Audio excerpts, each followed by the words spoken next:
We have a guest today. Oh, actually, I was actually talking about Grimace. Okay. Oh my god. Hello world. It's time to get comfy, grab some tea, light a candle, and I'm gonna tell you why you should read these 3 books from 3 different genres. Today we have Kylo accompanying us, as well as Grimace, of course, because why wouldn't he? And I'm really excited because I really love these 3 books. So before I get into the in-depth reviews, I am just going to tell you each of the books, what their genres are, and that I love them. Because me personally, I'm the type of reader that I do not want to know anything about the book. I do not want to be spoiled 1 ounce. I want to be completely surprised at every single turn. And all that I will do is get a reliable source that I love, get their reviews, compile them, and then decide what I want to read next based on the genres, okay? So that's what I'm gonna start you off with. So if you're like me, you can just exit the video, go read them, and have some fun exploring. But then if you want to stick around, I will go into in-depth why I love them and why you should read them. So basically, what we have to start with a book that I literally just finished like 5 minutes ago that made me want to run to film this video is Yellowface by R.F. Kuang. Then we have Powerless by Lauren Roberts. And then lastly, we have Broken Country by Claire Leslie Hall. Got it? Okay, so now for the genres. Yellowface, according to Google, the genres are satire, suspense, and psychological fiction. Right? Doesn't that sound exciting? I know. And then second one, oh wait, I literally have her here. Powerless is romantic fantasy, young adult literature, fantasy fiction, and adventure fiction, okay? And then Broken Country is a thriller, historical fiction, and romance novel, okay? So I have some 3 different but juicy picks for you guys, okay? If that's all you need to know, just know that I freaking loved them and that I gave them 5 stars. Yellowface and Broken Country I listened to on Audible audiobooks. And then, obviously, Powerless, I read physical. So if that's all you want to know, then good to go.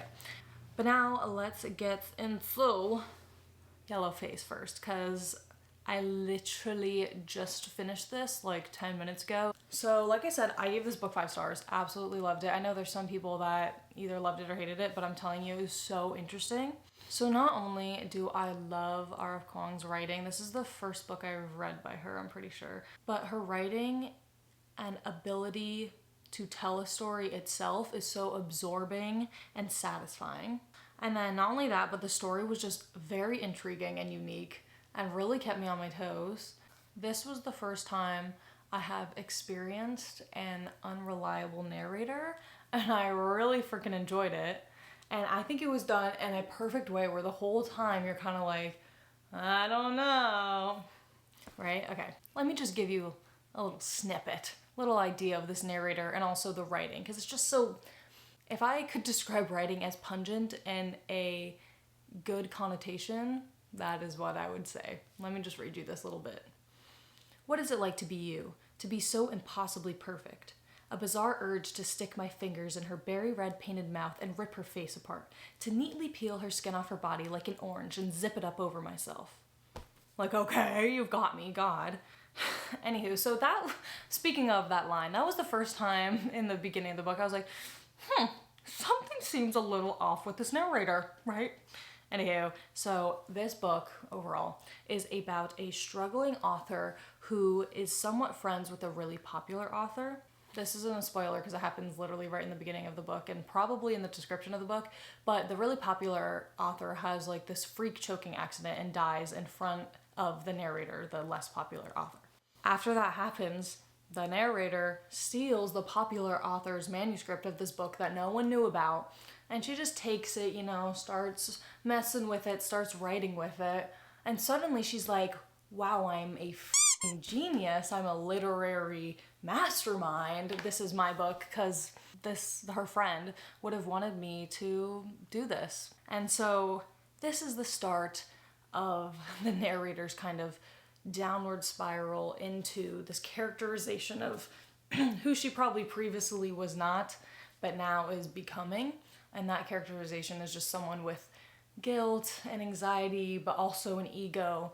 And it's really interesting to see her character develop. Basically, let me get back on track.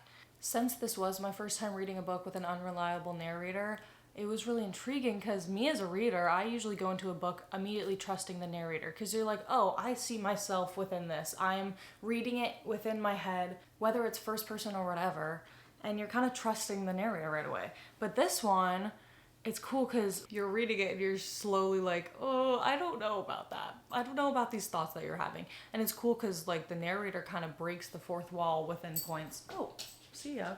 Okay, one moment. It's interesting because at one point the narrator breaks the fourth wall and is like trying to convince not only themselves but you that they're not doing anything ethically or morally wrong. Within that kind of character development that I was talking about, it's really cool because at first you see this insanely insecure girl that does not trust her abilities and is constantly comparing herself to that popular author friend. But then suddenly... Actually, come on, sir. Come on. Come on. Up, up, up. Up. Come on. We have more friends that have joined. Come on. Oh, hi, puppy. I don't know if you can tell he's laying on his tummy for me. I'll take a picture and put it in for you. What was I even talking about? That's a great question. Oh yeah, so she starts as insecure comparing herself, and then she kind of moves to suddenly overly confident, bordering on egotistical. And hearing all these thoughts in her head, you're like, wow, sudden switch up, right?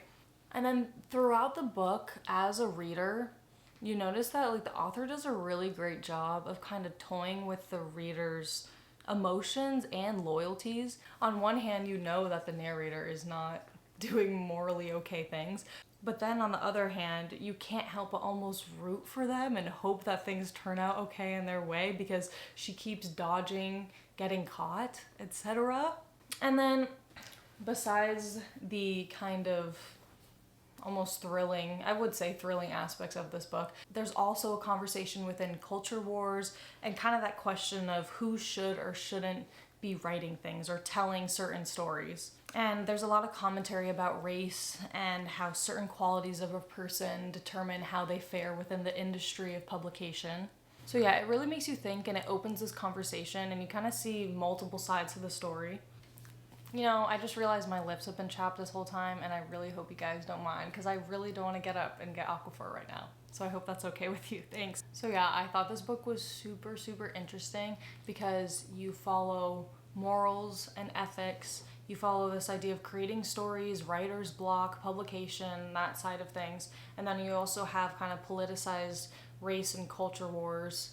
And then also conversations about money motivation and how fame and money can motivate people in certain ways egotistically. So I think there's a lot of cool conversations covered within this book, but it's also so entertaining the entire time. It was a really great read. I loved it on Audible, and I'm sure it would still be amazing in written form. I'm just giving that disclaimer that I listen to on Audible because, I don't know, sometimes that changes how people perceive books, so just so you know. But yeah, I've loved it, and you, none the frickin' less, think you should read it. Moving on. So now, going into Powerless by Lauren Roberts. If you are within the fantasy romance realm, I do not doubt that you have seen this book around, if not already read it. But those of you who have not, let me convince you. Y'all, I'm gonna take another video so you can see like these little puppies around me. We have Mr. Kylo, who's laying right here. Star, who is much asking for attention. They're so cute. So when I think of Powerless, and many people are gonna say this, but if you really loved the worlds of like Throne of Glass, people compare it to Cruel Prince, which I haven't read yet. That's what it's called, right? I think so. I haven't read that one yet, but many people say similar to that. Other Sarah J Maas things, of course. Within that realm of fantasy romance, people complain that it's too similar to those things, but like if you like that genre, like this is a good dang book. Because why would you not want more of what you love? You know what I mean? So I think of this book having characteristics and a little this and a little that of like Throne of Glass, Hunger Games, little like Divergent, Vampire Diaries even. Like, it just has little qualities of each, and if you know, you know, but I don't want to say too much and spoil it. But this book had me gripped from beginning to end. To start, I love Lauren Roberts' writing. Her prose is just very, I don't know if you can describe it as like lyrical. Does that make sense? I don't know what I'm talking about or what I'm saying, and I don't know what I'm talking about in terms of reviewing books. So can you call writing lyrical? That makes sense to me, but you know what I mean? It's just very beautiful, and her writing is almost poetic. Not only that, you get so attached to the characters. I love the characters. Not only the main character, Peyton, badass heroine, we love that. You just feel empowered and strengthened during reading it. But also the other characters, the love interests, you just can't help but love them no matter if their characteristics and personalities are so different. All of them have something to love. And there's so much depth with not only the romance side of it, but also the kingdom politics of it all, how like the world building works.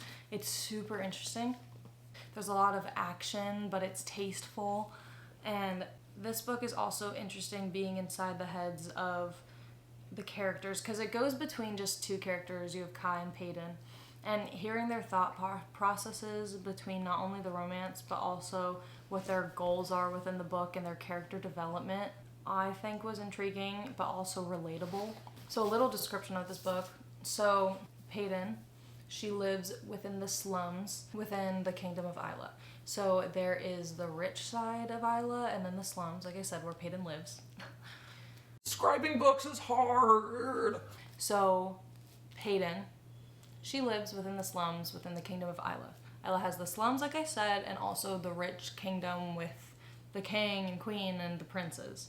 So within this realm, everybody should have powers, especially within Isla. The king thinks that ordinaries, people without powers, are hurting the elites, the people with powers, and that they all need to be executed. So Peyton happens to have no powers, aka powerless, and she just gets by with her wit that her father taught her and being able to be smart and use her brain. That takes over as a power. Anywho, without giving away too much, so the king holds these trials, which is the part that kind of reminds me of Hunger Games, where people are nominated and they need a fight within whatever circumstance that the king brings them in. And within these trials that are happening, you also see a little budding romance that happens throughout. Anywho, this book gripped me from beginning to end. I love it. I think you should give it a go. Oh, and then the other reason why you should read this book is because then you have a beautiful series that you can go into, because trust me, after you read the first one, you're going to want to know what happens next. She has a novella, which you definitely don't have to read if you don't want to. This is called Powerful, which I loved. And then I'm currently reading Reckless, right? Yeah, Reckless. Do you like my little hungry caterpillar? I'm currently reading this one, love it. And then there's a last one called Fearless, I think. So that's another reason why you should read the first one, because if you want, it's not too long of a series, so you don't feel like you're trapped within like 8 books, but it's also enough where you feel like you're within the world and can get attached to the characters. So there you go. Okay, so getting into the third and final book, we have Broken Country by Claire Leslie Hall. Why I love this book is because it is an amalgamation of both the genres that I love. Because you have romance, and it's kind of like a twisted romance, and then you have the mystery and kind of thrilling aspects of it all combined into one to make a really in-depth story. So the book starts off by setting the mystery side of things, that tone, with the farmer is dead and all anyone wants to know is who killed him. So you start off right away being like, oh, interesting. And then it kind of dives more into the love side of things within that side of the story. So basically, this book goes between the past and the present within its point of view, and it mainly follows Beth, her husband Frank, and they live on this farm also with their brother, not their brother, with his brother. And it seems as though they have this perfect life living on this farm, but there is some trauma within their past with their son. Suddenly, out of nowhere, someone from Beth's past comes back into her life. her old lover, her first lover, and this just creates a lot of tension within her life. She can't seem to stay away from him, and she's battling these moral issues within herself and trying to stay rooted within her life with Frank, but then also wanting to explore what kind of could have been with Gabriel, the first lover, and also his son, and how that all plays with her past, with her son, and what happened with him, and also seeing this new life. So within this book, you get that romance, but you also get the morals within what the character should do and how her character development goes throughout the book. So, like I said, from the beginning of this novel, you know that someone is dead and that someone else is on trial, and throughout the book, you're gonna get more pieces as to what happened, and there's a lot of twists and turns, and I was surprised by the end of it of what happened, so it definitely had me fooled. So like I said, I love this writing, and I think the author did an amazing job of making the characters so authentic and real, but also displaying them in a way where you couldn't fully tell who you liked and who you didn't like within the book. And in terms of the story's plot and how it developed, she did a great job of kind of keeping things from the reader so that as you went along, like I said, you didn't really know what was going to happen and you were on the edge of your seat the whole time. But yeah, this was a beautiful and engaging, consuming story, and although it is a bit sad and it is kind of heartbroken country, it was a great read and I really recommend it to people. So those were my 3 books in the 3 different genres that I'm trying to convince you to read, and I hope that you would want to pick up at least any one of these 3. So you had Yellowface by R.F. Kuang, Powerless by Lauren Roberts, and Broken Country by Claire Leslie Hall. Please let me know in the comments what your takes of these books were, if you've already read them or if you're planning on reading them and then do so. I would love to know your point of view because obviously everyone interprets books differently. So please let me know. Also, if you have any recommendations for books, I would love to know. I really would. Anywho, I'm rambling. I hope you all enjoyed. Love you the most. Go break some eggs. And yeah, bye. See ya.